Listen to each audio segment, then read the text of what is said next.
Okay, let's give you guys some practice now. So sketch this graph here.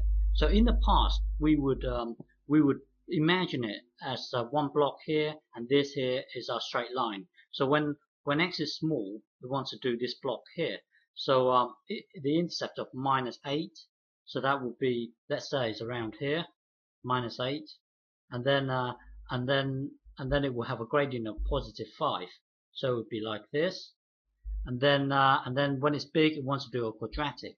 So when it's big, it wants to do something like this.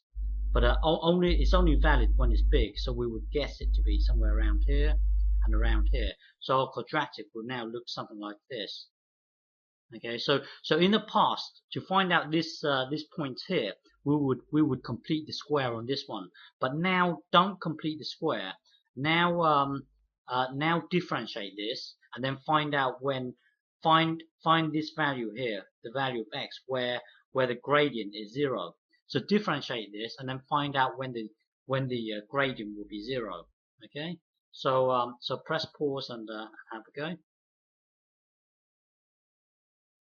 Okay, so to do this here, you want to find out where the gradient will be 0. So differentiate this. So that will give you dy by dx equals equals 6x plus 5.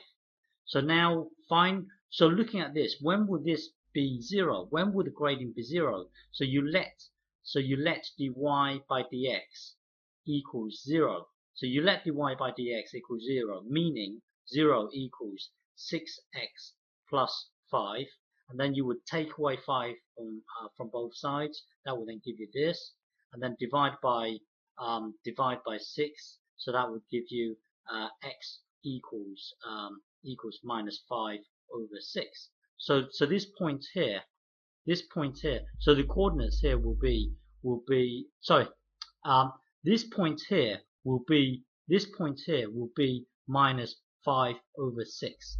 Okay, so that's our x value here. That's when the gradient will be 0. So now this point here is -5/6. Now if you want to know the y value here, if you want to know this point here, then you got to put this back into the original equation here, and then that will then give you your y value. Okay.